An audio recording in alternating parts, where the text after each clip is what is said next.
Don't! No! You! But I want to. We are off and running. I'm Marilyn Harris. And I'm Percy Smith.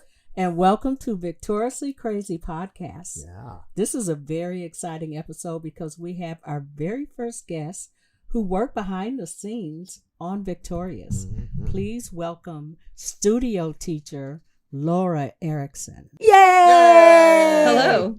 It's Hi. nice to be here. I'm excited for you guys. This is a fun podcast that you're doing. Well, I like thank the you. intro, by the way. Oh, well, thank you. Thank you very much. We try to keep the crazy down, but Forget about you it. know, Forget it. it's a constant battle. It's a battle. What can I say? Before we start the questions, we both just want to say how much we appreciate teachers. Really? I remember the name of my favorite teacher, Mrs. Reedy. What about you, Percy? Mine was Mr. Ross. And Bennett? Oh. Uh-oh. My God. Uh-oh. So many. So many to pick from. Let's go with Mrs. Genter from first grade. Yeah. Oh, how sweet. Wow. See, that's how important teachers are. So thank you so much. Yeah, and that's how old I am. I can't even remember first grade. I still remember my favorite teacher, who actually is one of the reasons I became a teacher, Mr. Gibb, a wonderful math teacher. Modern day high school. Modern day. So, are you ready for your pop quiz? You see, I put that teacher reference in there. That's right. I'm going to try. Let's go. You can do it. You know this. You know this stuff. What inspired you to become a teacher? And you kind of just answered that. One was Mr. Gibbs. He was an awesome math teacher. And I had been struggling in math up until I had him. But he used to come in to the classroom dressed as Einstein. Like wearing he had a huge Einstein cutout, like cardboard cutout in the room. I love that. Funny. He was so funny that you couldn't help but pay attention. Yes. Yeah. And it was like suddenly math just clicked for me. And then I ended up becoming a math teacher. Oh my goodness. It just, everything about it, I just ended up loving it. And it was due to him. And also my mom was a teacher for about 40 years. She was also a studio teacher for about 38 of those 40 years. So she loved it as well. And so those two people, really, my mom and Mr. Gibbs, were what inspired me to become a teacher. I love that.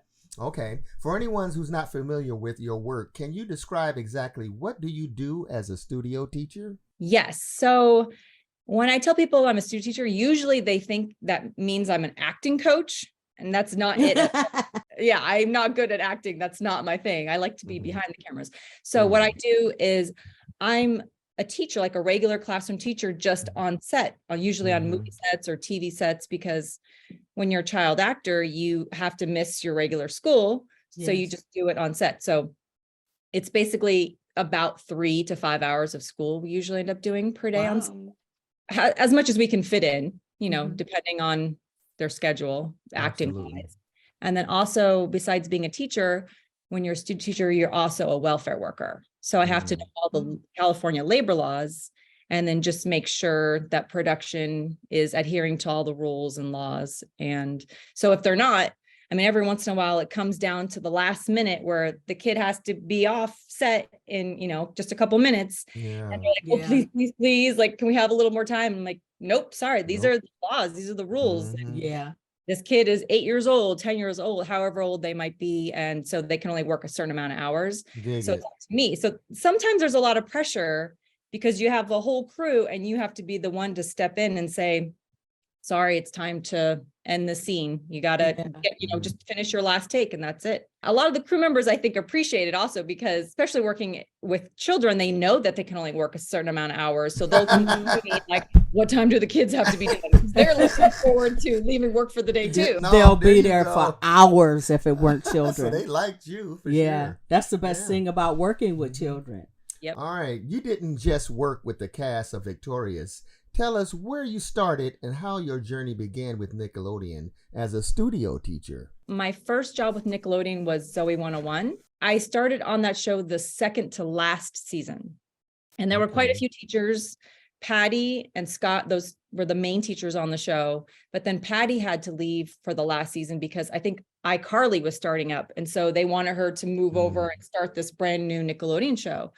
So Jamie Lynn Spears had to pick who was going to be her teacher for the last season of the show. And so she picked me. I mean, we've started to become like kind of close and comfortable with one another. Aw. So she picked me and I became the teacher on Zoe 101, the last season, the main teacher. And then obviously Victoria Justice was also my student on that last season. So she ended up getting the spinoff show Victorious. And so that's what happened. And they asked her, who do you want as your teacher for Victorious? And of course, we had just worked together for the last, 6-7 months. So she asked me to be your teacher. And that's how I ended up on Victorious. And then I ended up going to the next spinoff, which was Sam and Cat from there. So that's how it worked. Just kept going and going, which was nice for me. In this industry, it's not guaranteed that you're going to have a lot of work.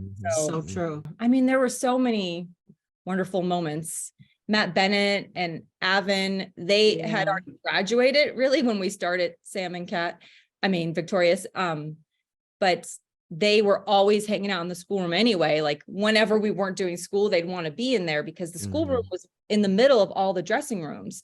And the dressing rooms were kind of tiny. So they weren't really like a good hangout spot. So it ended up being that the schoolroom was like the hangout place. So when we weren't doing school, like everyone would be in there and we just honestly, we had the best time. And Matt Bennett was just so funny, so funny. Yeah, he is. Yeah, he always cracking me up. But then Ariana and Liz would constantly be in there making YouTube videos. So on their lunch break, anytime they had like a 10-minute break here and there, they run up to the schoolroom and they'd be on the computer making YouTube videos and both just constantly singing. And so, how sweet. And with Ariana, even when she was doing schoolwork, she'd be like humming or singing, like she couldn't help herself. And couldn't help it. It was because obviously like she was blessed with that gift. Is who she is. Whenever she would sing, I would get like full body chills because I had never, there was only one other student that I'd ever had that gave me chills when I'd hear them sing. And that student was Demi Lovato. She became a famous singer. And that was before she became a famous singer. And then I'm hearing Ariana in the schoolroom thinking, this girl is going to be a famous singer one day. It was just so apparent because her voice was just, and then Liz is also a phenomenal singer too. So the two of them would be in the schoolroom making they're hilarious. I don't know if you saw like their Halloween skit they did. I didn't. It's funny. I'm an old lady, so I was not into any of the social media stuff. I just started doing it because of the pandemic. We were bored. So it's find something to do. I understand. But they were constantly doing the social media, but still to this day, they'll make skits together. And this last Halloween, they posted a video of the two of them doing, it was like I forgot the name of the movie, but it's a whole, like the dog show movie. I don't remember what it's Best in Show. We watched that. It was so spot on, but that's the kind of stuff they would do in the schoolroom. They'd pick characters from different funny movies and they would nail the characters. They were so good. So I was always up there just cracking up. So it was the best. Dogs are smart, They man. are smart, man. The cats are actually smarter. I had 3 cats myself. They don't do anything except lay there. But I have seen cats that are really intelligent, can jump through hoops. And I was shocked when I saw that. I didn't know that. What are their names? Well, we have Louisa. We called her that because when we first adopted her, she was a stray cat. And my son thought it was a boy. We all did. So we named her Lewis. And then when we figured out she was a girl, we figured out she was a girl because it turned out she was a pregnant cat that we adopted and a pregnant stray cat. And so then we had a litter of kittens. And so we kept 2 and gave 2 away. So we have Fluffy and Baby Bear. Oh, I love those You're names. breaking my heart. That's so beautiful, isn't it? There's a male cat in the neighborhood that a long time ago we named Bear. And we could tell that he was the father of these kittens. And there's one particular kitten that looks just like him. So that's why we named him Baby Bear. That's too funny. Bear's little baby. Yeah, cats don't play, man. I knew it. They got to get theirs. They're going to get theirs, man. Oh, my goodness. Lock the doors and hatch the windows, baby. Yes, cats are lovers. You be hearing, and they screech when they make dang, man, they ain't playing out there. Yeah, that wouldn't work in an cats are apartment fixed building. now. We can't have okay. cats though. No more baby bears. No more Baby baby bear bears. 2, 3. 3 cats is plenty. Okay, back to the questions. The show was filmed in the same studio as iCarly and Drake and Josh. Did you have a different classroom for every show? How did that work? Well, Zoe 101, we filmed that in a different area. That was like in Santa Clarita. But then when we started Victorious, that was Nick on Sunset, and that was the same classroom the whole time. Okay. So for Victorious and for Sam and Cat, I was in the same classroom for quite a few years. I don't know, that was maybe like 4 years of my life, 4 or 5 years of my life for Victorious all the way through Sam and Cat. So that was nice. I didn't have to like move my stuff or anything. It just kept it right there season to season. Did you have windows? We had one window. That was it. I don't think it opened, which I was not happy No with escaping. yeah, at least we had some natural light coming through. So that was good. Yeah. I wondered about that because studios, I worked there. I worked at the Nickelodeon studio on Sunset. I was going to ask, did you have a window in your dressing room or no? No. No. No. Okay. I don't know if any of the dressing rooms had windows. I know. I think they should. But then we would know that it's night outside and we've been there like all day. I think they had to. They don't want you to know. People would have to come into the schoolroom to look at the one window and be like, I know, to see what time of day is it. All right. Next question. I think children don't realize when they're watching other children in entertainment that they have to do schoolwork just like they do. It's just a different setting. Yeah, I think they just think that like, oh, they became a famous actor on TV, so now they're done with all that. No. Yeah, I thought that when I was young. I'm like, man. They still have to graduate. They can take a test called the CHESP, but they can't even take that until they're 16 anyway. So that's the earliest they can really graduate, but they're actually doing away with the CHESP. The last time they're going to offer the test is this summer, and then it's done. So now I think kids won't actually be able to end school until they're, 18 or they have their actual diploma. Wow. Do you know the reason they decided to end it? I think it's because those 16-year-olds that have taken the CHESP and passed it, they can then work as adults, which means they work adult hours and don't have protection. And so I think maybe parents started complaining, or I don't know exactly the reason, but I think they decided that they wanted more protection even for those 16 and 17-year-olds. It's more of an advantage for the studio than it is for the child actor. Sounds like. Yeah. This is like a follow-up from the question we just asked. Please explain the way that you teach child actors in your classroom. Is it by subject, like English and math? Well, it's a little bit different. I actually consider myself more of a tutor than a teacher because when I have a class of students, like sometimes on most shows I have like 4 to 5 students. They're all in different grade levels.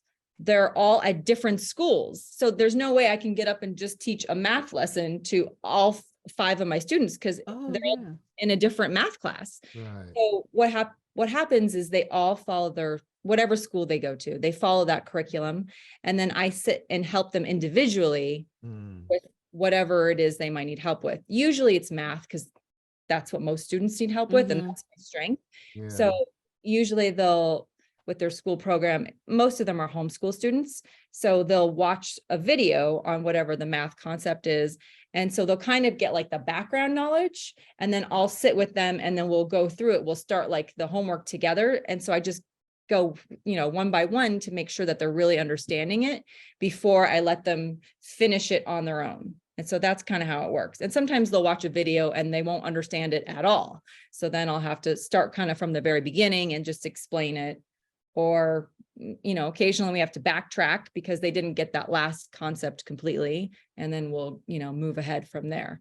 So it really depends. And I feel like I'm kind of more like floating around the classroom, going from student to student to see what subject they might need help with that particular day. That's fascinating. So you have to be quick thinking, observant, and just be able to kind of tap in, because sometimes children don't communicate as well as adults. So you have to kind of have like a radar to kind of tell where to step in and help a child? Is that how it works? Exactly. Because you don't want to wait until, oh, they got their grades back and look, they have C's and D's. Like you can't let that happen. Right. So you For real. have to really be watching. And then I usually have all their login information for school too. So I, like on my own computer, I'll log in and see where they're at, make sure they're caught up where they're supposed to be. Like they've Mhm. submitted everything by the due dates.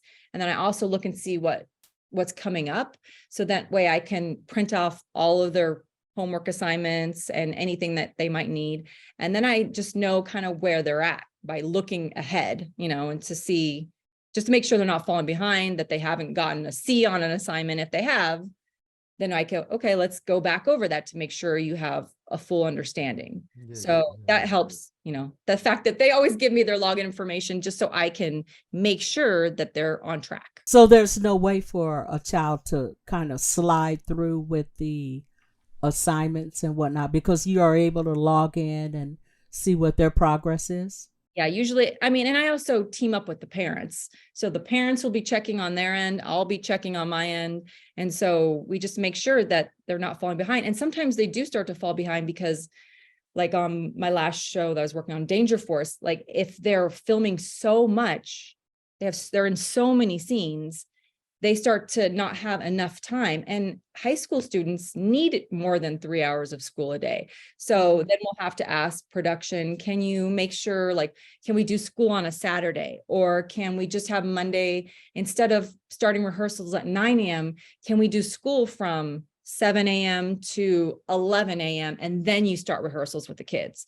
So production Wow. is usually good about making accommodations. If they see, and we tell them, like, we see that the students are starting to fall behind a little, they'll give us extra time. And especially Saturdays really help.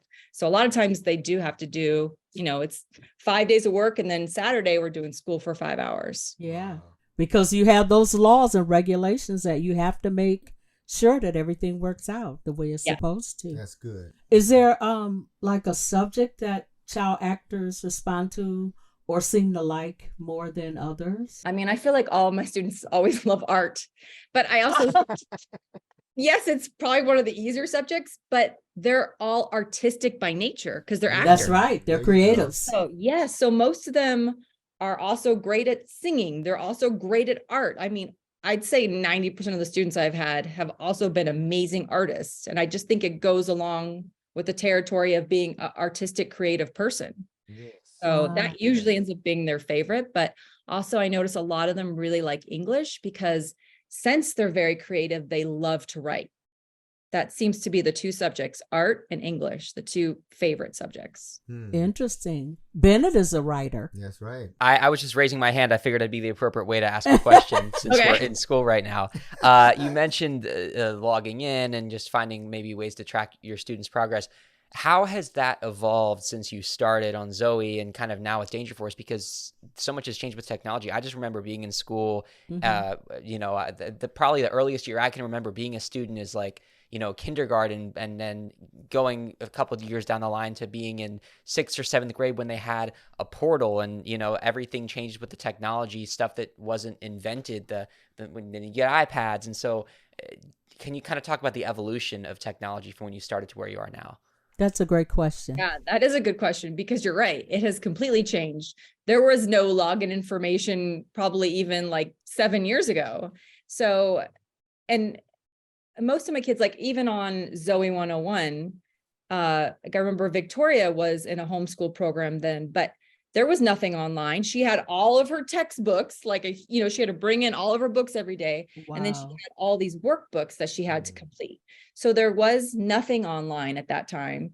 And she would have to do workbook by workbook. And then I would have to either her mother or myself would be in contact with the teachers and be sending the work. And so we'd kind of be sending the work back and forth.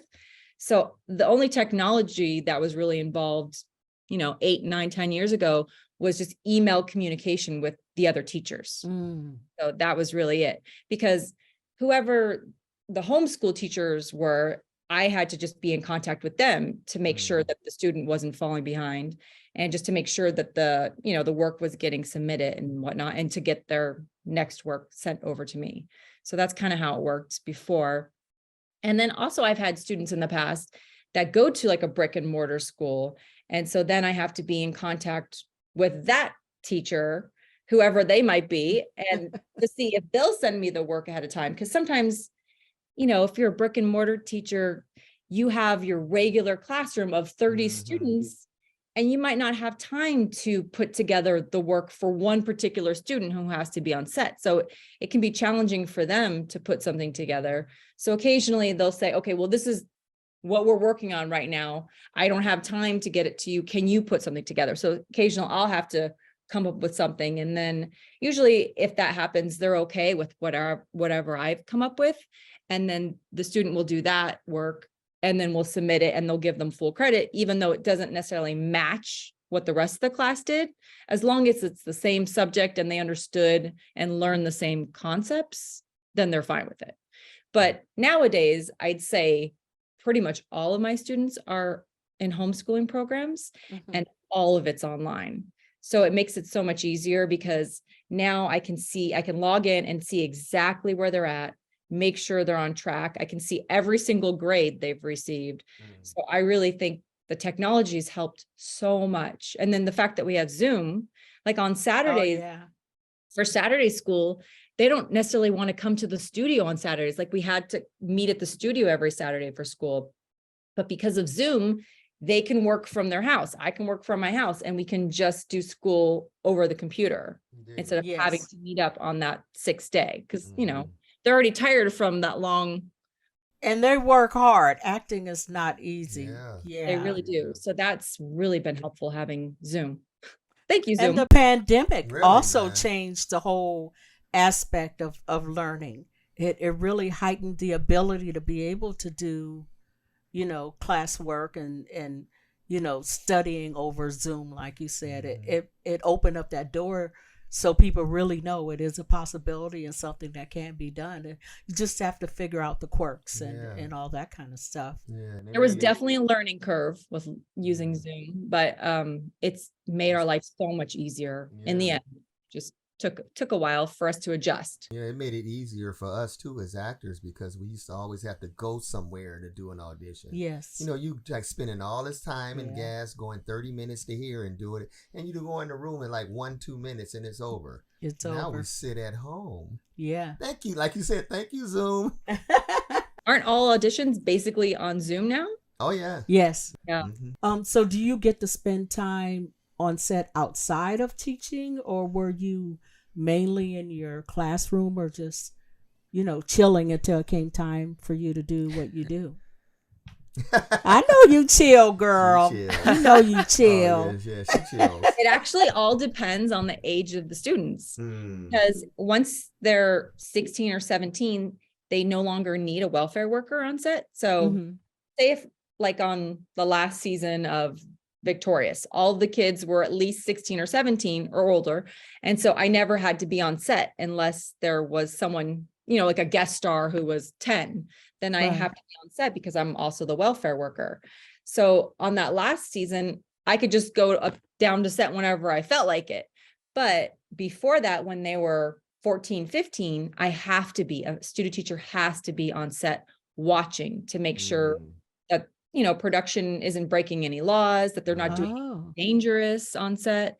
So so it's a little bit trickier. Usually if you have kids who are 15 or younger, then they'll have to have 2 studio teachers, because they have to have one in the classroom, working with the students that aren't acting at the time, getting their schoolwork done. And then the other teacher needs to be on set supervising and doing the welfare for the kids.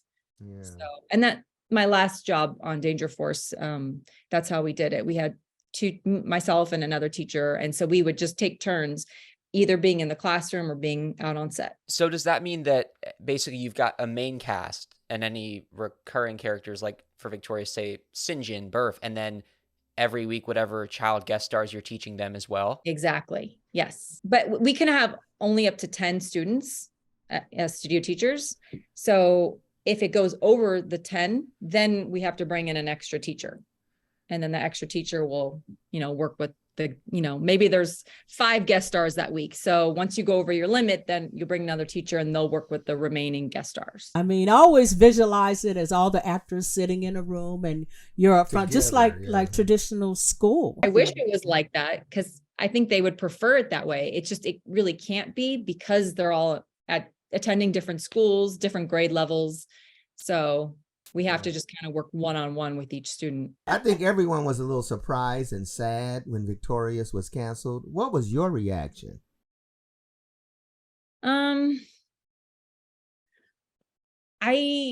I mean, I definitely was surprised, because the ratings were amazing for that show, and it was just so popular.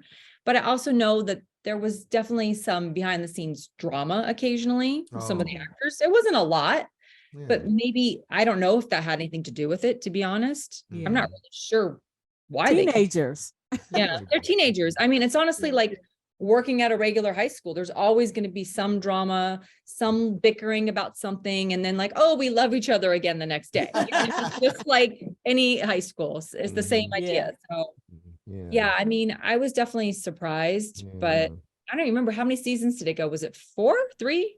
I was there and I don't remember. It was technically 3, but they made it 4 because the 3 was like 27 episodes, so they split it. And Bennett knows everything about Victoria. He would know. Yeah. Well, they usually only lock the actors into 3-year contract, and so if they go a 4th season, then they have to renegotiate contracts, and then they usually have to pay a lot more, especially if it's that's why they like to do 3 seasons and then move on to something else. So maybe that was part of the reason too. They didn't, especially because Ariana Grande's career was blowing up. Boom. Yes. But you worked with her a little bit for Sam and Cat afterwards. Yeah, I did. That's right. And obviously, they had to renegotiate her contract with the new show for Sam and Cat. So I don't know how that worked, but dig it. Yeah, but it was a great show. I loved Victorious, and I loved Sam and Cat too. I was sad that Sam and Cat didn't go that long either. That was, I think, only 2 seasons, if I'm not mistaken. There was some drama there too, but but I love both of those. I love entertainment because it's like playing the lottery. You never know, what's going to happen, and you don't know if you're going to have a repeat. You just have to be very flexible and just go with the flow. You just keep looking forward, moving on to the next. But you can't those people who want stability, because there's no stability. Forget about none. But I honestly think that's what makes it exciting. That's what I love about it. I don't think I could be the person who goes to the same job every single day for 40 years. Like I couldn't. That's just not my personality. I like meeting new people and being different places, seeing different locations. And I just think that's part of the interesting part of the job. It's so rewarding, that part. And it's just, it really is a great job. And you're still with Nickelodeon. You're still teaching. Can you tell us about shows you've worked on since Victorious? I actually took a break from Nickelodeon for a number of years. After Sam and Cat ended, I stopped working at Nickelodeon only because I was trying to join the Student Teachers Union. We have a union. And Nickelodeon wasn't union for student teachers at the time when I worked with them at the beginning.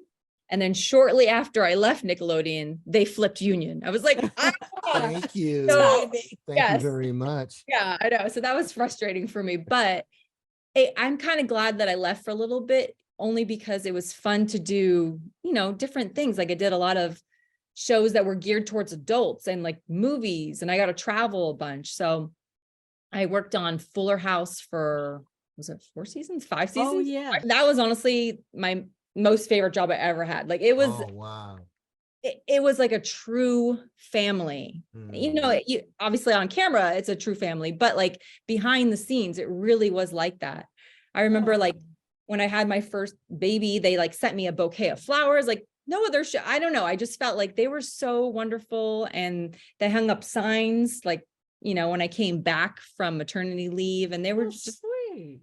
They were the best. And I loved my students. I mean, I had Sony and Michael, they were the high school students, and Ashley occasionally. And they were just the best. And we had so much fun. I remember on summer break, we would all, like, anytime the kids I mean, the kids didn't have to be in the schoolroom. We were filming during summer, but I still had to be there as the welfare worker.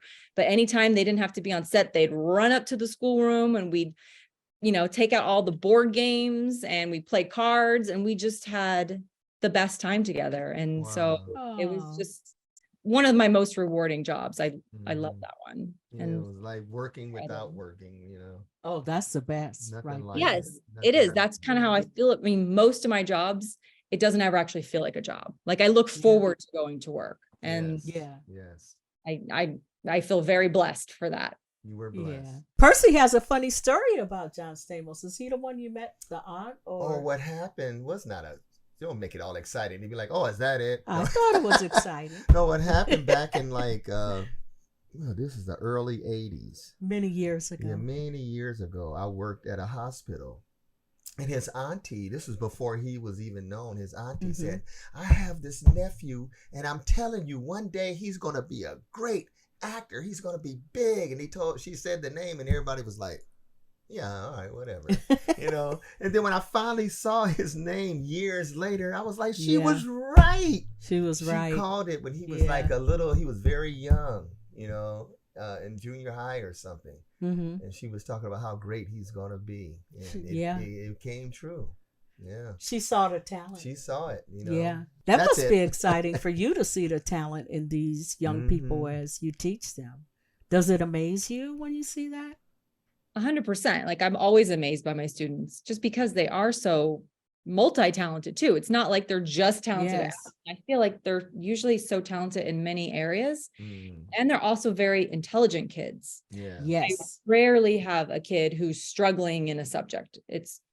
Maybe like 1 out of 100 is like that. They're just usually sometimes they're geniuses. Like they're so intelligent. And I think that's part of why acting comes so easily for them, because they have that ability to memorize lines. Like they can read a page, once or twice. And it's like, they'll go out there and I'm like, how did you, like, I would be up all night trying to study those lines. Like, I don't know how you do that. And then they switch so easily. I would also be in the classroom if it was me as a child actor. I wouldn't even be able to focus on school. I would be like, well, I need to memorize my lines for this upcoming season or this upcoming, but they never do that. Yeah. They're like just totally focused in on school. And they're like, oh, okay, I have to go to set now. And then they just grab their script and they kind of like look over their lines as they're walking out, and then they nail it. And I'm like, wow, that's a skill. Do you do that? Yeah. And like you'll be in the middle of acting and they'll say, oh, let's go right back to the middle. Yeah. And you're like, where at in the middle? But they don't tell you. But they will get exactly where you're talking. Yeah, that's true. Exactly. And then they'll change a line on them at the last second. Oh, instead of doing this, say this instead. And they'll put that in the middle of the script that they had already had memorized, and they'll change out that line like it was no problem. I mean, every once in a while, like it will stump them for 1 or 2 tries, but then they always get it. If it was me, I'd be like, I need a day to prepare to get that new line down. Like, I don't even know. That's my best memory about working with the cast of Victorious, is how brilliant they were. Yeah, brilliant. They could sing, they could dance, they could act. It was just, I was just like gobsmacked at how well they handled all that and how good they were. Yeah. And I felt, like you said, really blessed to be able to be part of that experience. I mean, I didn't have a lot of lines because I was just basically screaming crazy. I'd have a line here and there. You're always the funniest. You'd always be making the entire crew and cast laugh. Thank you. Everyone wants to know if there will be a Victorious reunion. What would you like to see for the characters if that were to happen? Do you have a scenario in your mind as to what they would be doing in 2023? That's interesting. I mean, I haven't even heard the rumor that is it an actual possibility?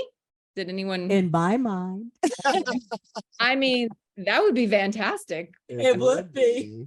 What the characters would be doing. I mean, I kind of feel like you could almost base it off of their real lives. Like Leon's character, I mean, he was always into music and writing music and creating.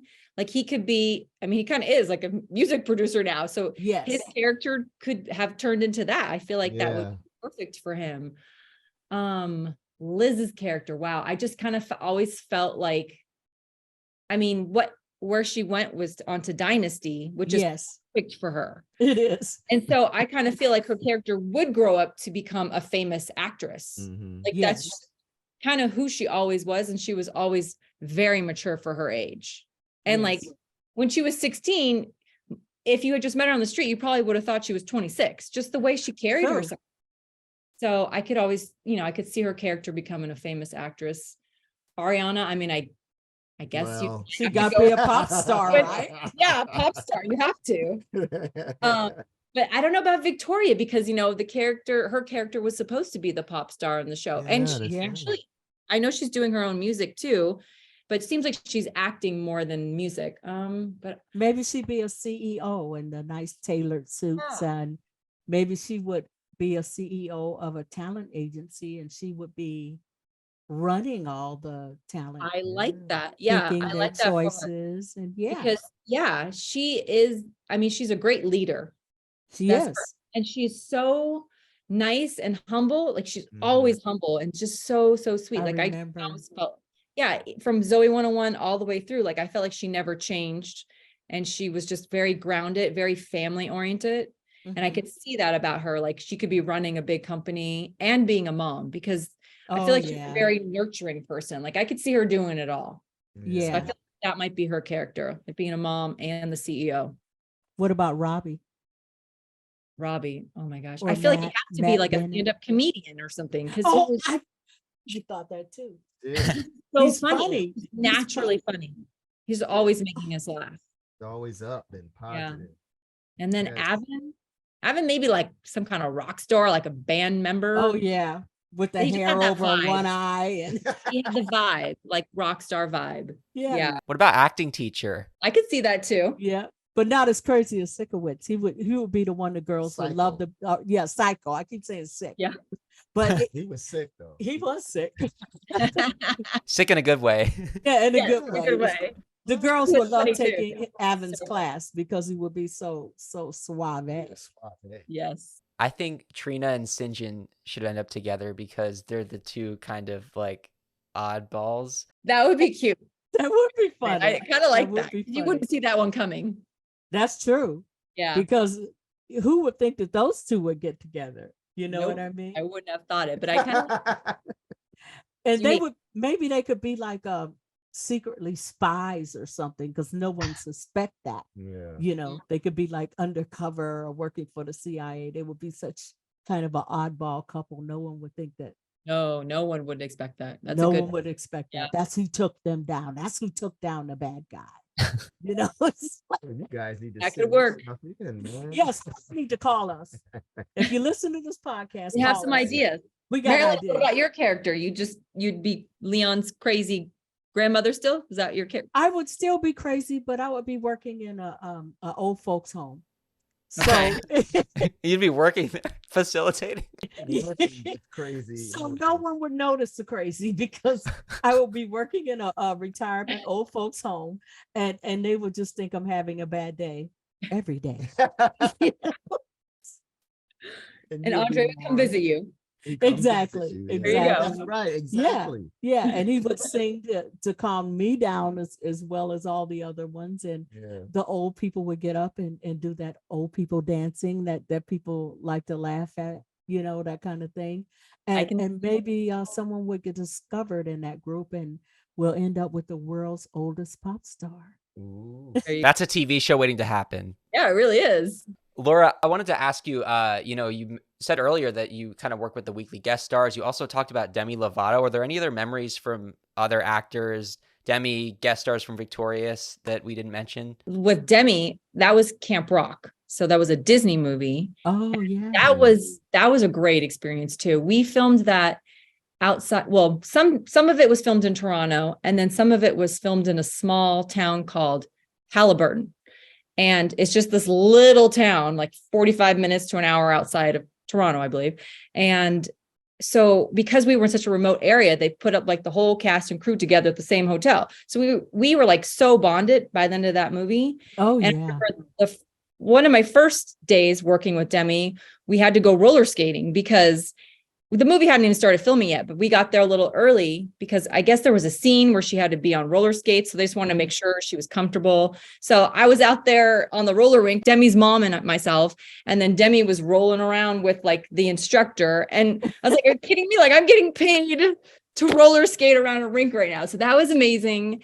And then we were at that hotel in Halliburton, and the whole cast, and then a couple other people, the Canadian teacher and myself, because we had to have 2 teachers because there were Canadian kids and US kids on that movie. We would be in the lobby and there was a piano there. And so Demi's like, well, let me play a little something for you. And that was the first time I'd ever heard her sing. I just remember chills. Like, I couldn't even believe it when she started singing. And I was like, holy moly, I know this girl's an actor, but she is going to become a famous singer, because her voice was shocking. And it was just, and then we would do that almost every night. We'd all gather around the piano, and the kids, because they were all musically inclined. We had the Jonas Brothers on there. So we would just take turns. I went to Nick Jonas's 16th birthday party in Halliburton. You know, it was just so random and so much fun. I remember one day on the set, it started pouring so hard. And Nick Jonas had to leave the schoolroom to go get something from like his trailer or something. I don't remember exactly why he had to leave, but he left and we couldn't find it. We couldn't find an umbrella.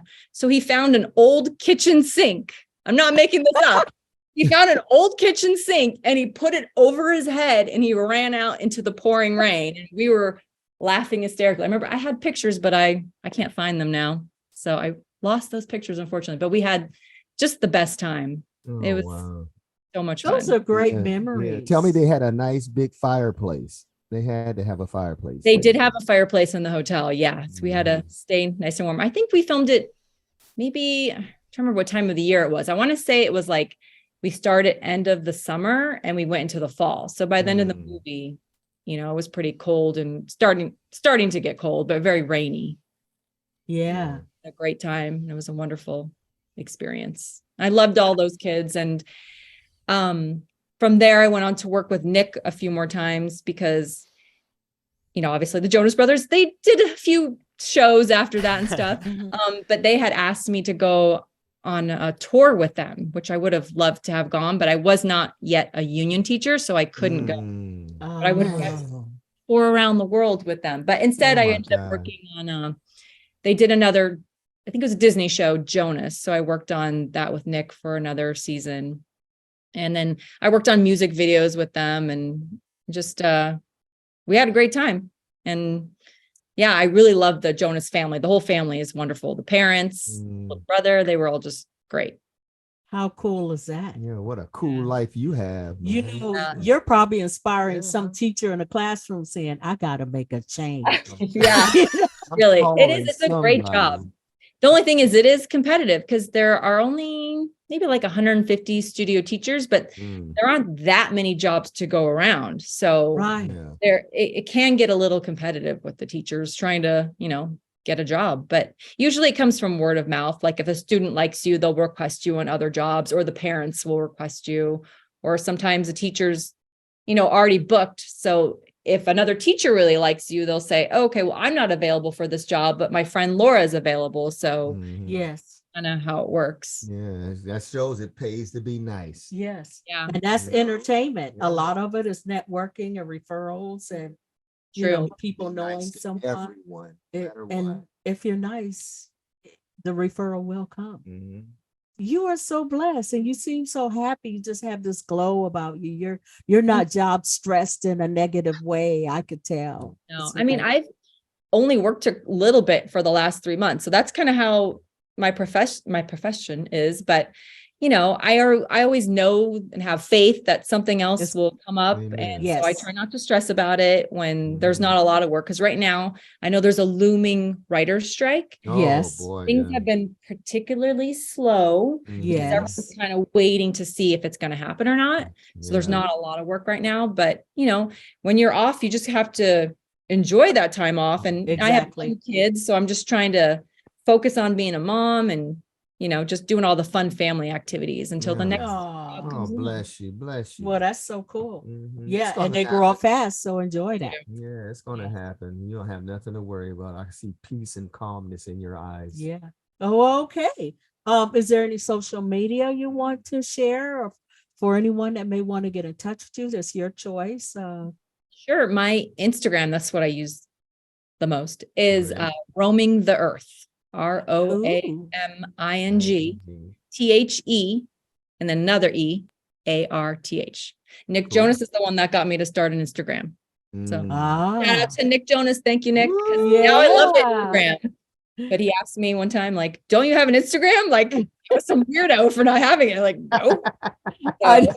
Oh, kids And I thought I love came up with social a really media. creative name because I love to travel. So I was like, you know what? I'm going to Mhm. go with roaming the earth. So that's how I came up with. That's so cool. I love it. Roaming the earth. It says Yeah, a lot about you. it does. Laura, I feel like it's such an odd closing question. How did you get the Zoe job in the first place? Like, you started your Nickelodeon job in the beginning, just like how you became the studio teacher, because you talked about how competitive it was. And I was just curious how you got there in the first place. It definitely helped. My mom was a studio teacher. Mm. So she had been working as a teacher for about 20 years at that point, and she knew I wanted to do the same thing. Once I figured out that I wanted to become a teacher, I was like, well, I had taught second grade in the classroom. I was like, well, if I'm going to be a full-time teacher, then maybe I should do studio teaching like my mom, because she loves it so much. So she was the one that said, well, once you get your studio teaching license, you should join an agency, because that's kind of how you get into all the jobs is really through an agency to begin. Yeah. So I started out with an agency called OLE. Trying to remember what it even stands for. I don't even know. OLE, online learning. I don't Yeah. know. But yeah, Olay, that's where I started out. And so they're the ones that had the contract with Nickelodeon at the time. Now, Nickelodeon, like I said before, they only use union teachers, but at the time when I started out, they didn't. They went through an agency. So that's how I got put on Zoe 101. And then really that was one of my very first studio teaching jobs. So the other teachers at Zoe 101 trained me and kind of showed me the ropes. And then it just kind of, went from there, and it all worked out. Yeah. Thank you, Mama. Yeah. No, thanks, Mom. Yeah. For sure. And it's great that it turned out to be something that you loved and that you want to do and that you continued in, because you're good at it. I think if you love something, then it shows. There you go. Yes. Yeah. Do what you love. Do what you love. Mm-hmm. Yeah, I taught my daughters that, and it worked. It does work. Do things that they love doing. Because we have to be out there doing whatever it is that God bless us to do. And it's nothing more obvious than working with someone that doesn't want to be there, doesn't like what they're doing. It's like, please don't steal my joy. Yes. It's like, following someone else's footsteps. Like, oh, you should be this. Like, okay. Then they do it. It's like, and it's a breath of fresh air when you come across someone that really likes what they're doing and they're good at it. And you project that. Yes, you do. Yeah. It's such an important job. Like I said earlier, teachers, I mean, oh my gosh. It's you have to be funny. I learned that from Mr. Gibbs. Mr. Gibbs. Mr. Gibbs, I'm telling you, Mr. Gibbs taught me to be a successful teacher. You have to be a little bit funny sometimes, because that's when the students will listen to you. They respond to that humor. Yeah, and the greatest speakers I've learned, they use humor in their speaking. They just don't blah blah blah blah blah blah blah. Yeah, because then they'll tune you out if you're boring. There you go. Exactly. Tune you out. Exactly. So thank you so much for taking the time to join Victoriously Crazy podcast. We're on YouTube, Instagram, and TikTok. So anyone listening, if you're interested, please subscribe, like, share, comment. It's at Victoriously Crazy Podcast. And thank you, Bennett. Thank you as well for finding her, because you're a treasure. Yeah, he's a treasure. You are. Treasure that finds. Thank you. So are you. They don't love me. They love my crazy. They just love your crazy. How can you not? Okay. Anybody else have anything else they want to say before we let this beautiful lady go? Thank you for the work that you do, because it's so important that we highlight the people who work behind the scenes. Actors we get to see on screen, but we don't see all of the talent behind the scenes. And you're so talented. We're just so thankful that you took the time to talk to us and share what you do to make a difference in these kids' lives. Yeah. Yes. And that's something. Thank you for saying that. I really enjoyed myself being on your podcast, and I'm so glad that you invited me. I appreciate it. Oh, it's a whole bag of chips. some chili or You're something. hilarious. Cheese. Put the cheese. Gotta get the cheese on there. I don't know you. I don't know you. But I want to.